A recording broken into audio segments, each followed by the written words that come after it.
Salahuddin Ayyubi की। एक ऐसी जंग लड़ा उस मर्द मुजाहिद ने कि सारी सलीबी ताकतें जमा हो गई थी और 4 लाख की फौज जमा हो गई। 4 लाख की फौज सलीबियों के पास। अगर 4 लाख इंसान खड़े कर दिए जाए ना तो सरों का समंदर नजर आएगा आपको, सरों का समंदर होगा। और उस वक्त सलाहुद्दीन अय्यूबी के सामने ऐसा चैलेंज था, बिखरी टूटी हुई सब फौज मिलाने के बाद सलाहुद्दीन के पास सिर्फ 12,000 का लश्कर था। 12,000 का मुकाबला 24,000 से हो तो समझ में आए, 48,000 से हो तो समझ में आए, लेकिन 12,000 का मुकाबला 4 लाख से होने वाला है। एग्रीमेंट साइन कर लो, सुलह करके खत्म करके चले जाओ। सलाहुद्दीन ने अपने फौजियों से पूछा, क्या इरादा है तुम्हारा? सलीबी ताकतें सब जमा हैं और हमारी तादाद कम है। कैसे जवान उस लश्कर में शामिल थे। अपने सिपह सालार से कहते हैं, सलाहुद्दीन, अगर रसूलुल्लाह सल्लल्लाहु अलैहि वसल्लम के सहाबा तादाद देखकर मैदान में उतरते थे तो हम भी देखकर उतरेंगे, और अगर वो अल्लाह और उसके रसूल के भरोसे उतरते थे तो हम भी उनके नक्शे कदम पर अल्लाह और रसूल के भरोसे उतरेंगे। हमने तादाद नहीं देखी, तादाद नहीं देखी, अल्लाह की मदद आई। और तारीख लिखने वाले अंग्रेज लोग हैं, ईसाई लोग हैं, किताबें आज भी मार्केट में मिल जाएंगी आपको।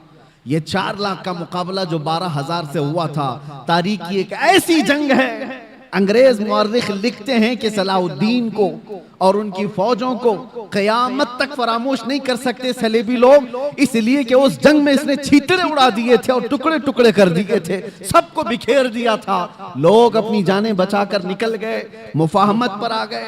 एग्रीमेंट सलाहुद्दीन ने नहीं, सामने वालों ने साइन किया। मेरे अजीजों, मैं आपको ये बातें इसलिए अर्ज कर रहा हूं कि पावर और ताकत का नशा जब किसी को आता है सर चढ़ करके बोलता है। और एक बात, फिरौन की उम्र ज्यादा नहीं लंबी की जाती, जुल्म की तारीख ज्यादा लंबी नहीं होती और उनका अंजाम भयानक होता है। इसलिए कि मजलूमीन की आह जब निकलती है तो अल्लाह करीम, अल्लाह रब्बुल इज्जत को कहार और जब्बार खुदा जलाल में आएगा और पकड़ करता है। तो ऐसे कि कुरान में अल्लाह ताला फरमाता है, फलम्मा नसू मा ज़ुकिरू बिही फतहना अलैहिम अबवाब कुल्ली शै हत्ता इज़ा फरिहू बिमा ऊतू। जब ये लोग भूल जाएं अल्लाह को तो अल्लाह फरमाता है, मैं उनको खुशियों के सारे दरवाजे खोल देता हूं, खूब खुश हो जाओ।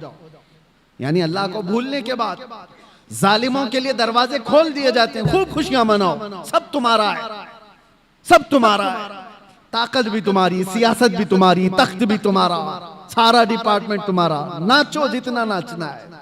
फिर अल्लाह फरमाता है, फअखज़नाहुम बग़ता, अचानक हम एक दिन पकड़ करेंगे, अचानक एक दिन पकड़ करेंगे और फिर पूरी दुनिया की ताकत उस पकड़ से उसको आजाद नहीं करा सकेगी, नहीं निकाल सकेगी। और हम जालिम दरिंदों के अंजाम का इंतजार करेंगे इंशाअल्लाह। और आप देखना मेरे अजीजों, हमारी जिंदगी रहे न रहे, लेकिन अल्लाह हय्य व क़य्यूम है, वो अल्लाह हमेशा से है और हमेशा रहने वाला। लोग ये समझते हैं आज हम पावर में हैं और हम ताकत में हैं, इनको मार देंगे, इनको काट देंगे, सब कर लो, लेकिन अल्लाह तो जिंदा हमेशा रहने वाला है। हमारा वारिस अल्लाह रब्बुल इज्जत है, हमारी तमाम चीजों के लिए अल्लाह करीम है। हमने जब ये कुरान में पढ़ा, व उफ़व्विदु अमरी इलल्लाह, अल्लाह ने ये कुरान में सिखाया है कि यूं कहो कि मैंने अपने सारे मामलात अल्लाह के हवाले कर दिए। इन्नल्लाह बसीरुम बिल इबाद, बेशक अल्लाह अपने बंदों को देख रहा है। तो फिर देखो अल्लाह ताला बंदों को कैसे देखता है।